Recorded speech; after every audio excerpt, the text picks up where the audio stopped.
Okay, I thought today that I would show you how I do my chicken, and I decided to do this after I'd already done some of the steps, so it may not be a perfect example, but you can at least get the idea. So I get my chicken breast and I cut off all the junk, like the white stuff and any blood vessels that may still be left. I cut that all off. Once I've cut it off, I cut it down the middle like a book.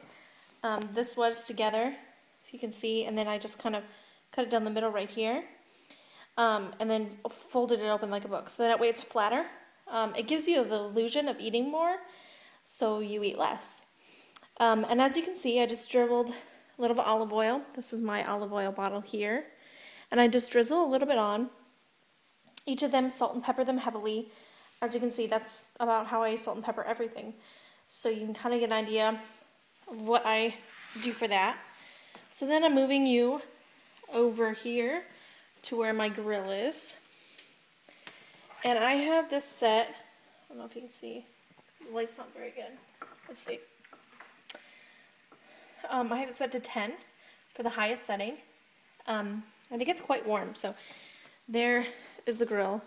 And you can see it's like worn, well used, because I use it literally every day. So then I grab a set of tongs. I have longer tongs because you kind of want to stay back because sometimes they'll spit at you. So you just want to be careful. So we'll set our first piece on the grill. And you should, hopefully, it's hot enough, hear like a little sizzle when I lay down. And the key with cooking chicken is you don't want to touch it until it can be easily lifted off of whatever you're cooking it on. Because if you do, then it'll get too hard and lose a lot of the juices. So, there we go. We got our 3 pieces on. So then we have another step while we're waiting.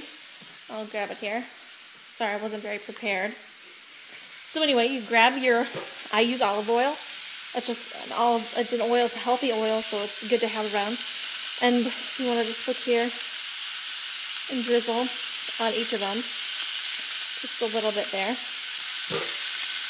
And you can still hear it's like sizzling, popping. It's noisy. That means it's cooking. Hopefully this is already open. Okay, good. Anyway, so then I'm just dropping Lowry's onto the other side, the unseasoned side of the chicken.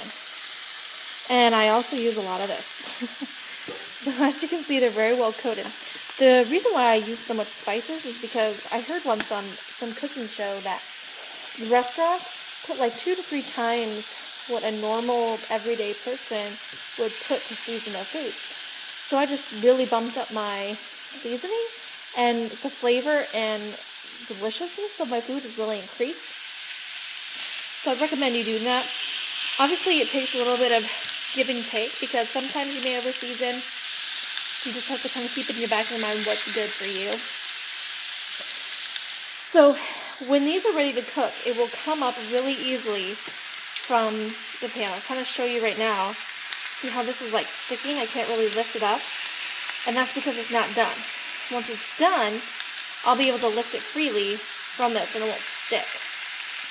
So that's how you know. I'll bring you over to my potatoes here. These are my potatoes. I have them just kind of simmering right now while I get the chicken finished. But yeah, that's what they look like. And like I said, I leave the skins on. And just like a small, like that's about how big I would cut each piece. So I'll give you part 2 in a minute. Once the chicken is done and ready to be flipped, I will show you that process. So see you later.